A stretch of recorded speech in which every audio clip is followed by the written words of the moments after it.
हमने काम शुरू कर दिया है।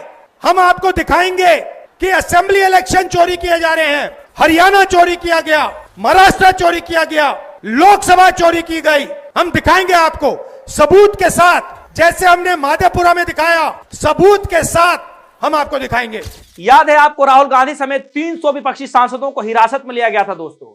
और जब पत्रकारों ने अगले दिन यह सवाल पूछा था कि राहुल गांधी जी अब आगे आप लोग क्या करने वाले हैं, क्या रणनीति है, तब राहुल गांधी ने साफ साफ यह कहा था कि ये तो सब ट्रेलर है, पिक्चर अभी बाकी है। तो लीजिए, राहुल गांधी जी बहुत जल्द पिक्चर रिलीज करने वाले हैं दोस्तों। बल्कि मैं आज एक खबर नहीं, दो खबर लेकर के आया हूं। एक तरफ दीपेंद्र हुड्डा ने बड़ा खुलासा कर दिया है। वो ये कह रहे हैं कि हरियाणा में वोट की चोरी हुई है और वोटों की चोरी के साथ साथ यहां पर सत्ता भी चोरी हुई है दोस्तों। और वो बहुत जल्द तथ्यों के साथ बड़ा खुलासा करने जा रहे हैं। यानी कि आप देखिए कि वोट चोरी के साथ साथ जब बात सत्ता की चोरी की हो रही है तो दोस्तों, क्या लगता है कि चुनाव फिर से हो सकते हैं? क्या ऐसा मानना जा सकता है कि जो विपक्षी पार्टी के तौर पर जो बड़े नेता दीपेंद्र हुड्डा अगर ये इतना बड़ा आरोप लगा रहे हैं तो क्या लगता है कि चुनाव दोबारा कराने की नौबत आ सकती है? खैर, ये तो पहली बड़ी खबर रही दोस्तों। दूसरी बड़ी खबर आप देखिए कि दूसरी तरफ राहुल गांधी ने ऐलान कर दिया है, बड़ा ऐलान कर दिया है कि साफ साफ मंचों से उन्होंने कहा है कि अब 60 से 70 सीटों पर खुलासा करने जा रहे हैं दोस्तों।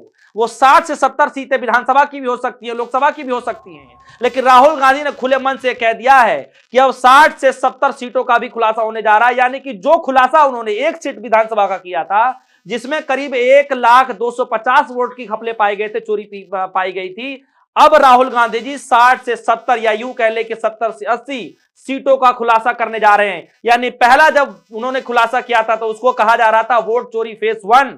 अब राहुल गांधी जी अब ये दूसरा खुलासा करने जा रहे हैं, नया पिक्चर बनाने जा रहे हैं, नया लॉन्च करने जा रहे हैं। अब इसको लोग कहने लगे हैं वोट चोरी फेज 2। यानी कि आपके लिए ये वोट चोरी फेज 2 है दोस्तों, कि राहुल गांधी जब वोट चोरी का नया पैटर्न लेकर के आ रहे हैं, किस तरीके से इसमें खुलासे होंगे। न सिर्फ राहुल गांधी बल्कि दीपेंद्र हुड्डा ने भी हरियाणा के अंदर कमर कस ली है। क्या कुछ है पूरी खबर आगे आपको बताता हूं।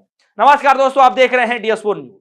दोस्तों, आप सभी को याद होगा कि राहुल गांधी ने कहा था यह तो सिर्फ ट्रेलर है, पिक्चर अभी बाकी। यानी पिक्चर कौन सी पिक्चर होगी, कैसी पिक्चर होगी, किस समय पर रिलीज होगी, ये तमाम जो है राजनीतिक गलियारों में सवाल पूछे जा रहे थे।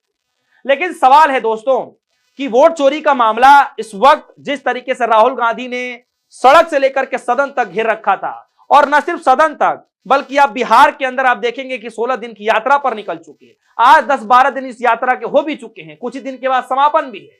लेकिन अब यह मामला चर्चा का विषय नहीं रह गया दोस्तों, यह मामला बल्कि एक बहुत बड़ा तूफान बन चुका है। और यह तूफान बनने की कवायतें उस वक्त से बननी शुरू हो गई जब राहुल गांधी ने प्रेस कॉन्फ्रेंस करके वो 5 तरीके बताए थे, जिसके बाद यह सब कुछ खुलासा हो गया, दूध का दूध पानी का पानी हो गया कि जब एक विधानसभा में इतनी वोटी चोरी हो सकती है तो सोचिए कि जब राहुल गांधी जी 60 से 70 या फिर 70 से 80 सीटों पर खुलासा करने जा रहे हैं तो सोचिए कितना बड़ा एक सैलाब जो उनके समर्थन में खड़ा होगा। तो दोस्तों, जब मैं ये कह रहा हूं कि तूफान बनने जा रहा है, इसका मतलब ये साफ है कि राहुल गांधी जी ने वोट चोरी को लेकर एक बड़ा अभियान चला दिया है, या यूं कहें कि बड़ा अभियान चलाने जा रहे हैं।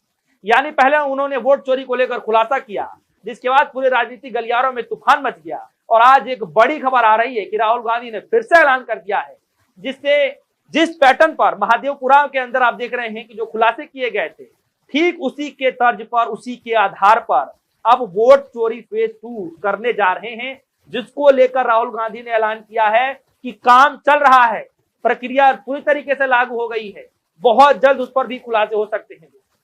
सबसे पहले आप दीपेंद्र हुड्डा का ये वीडियो सुनिए कि दीपेंद्र हुड्डा ने आरोप लगाते हुए क्या कुछ कहा है और आगे क्या कुछ करने जा रहे हैं। क्योंकि वोट चोरी हुई है, फॉलो करना ना भूले। इसी तरह का अपडेट हम आप लोग के लिए लाते रहेंगे यार वीडियो।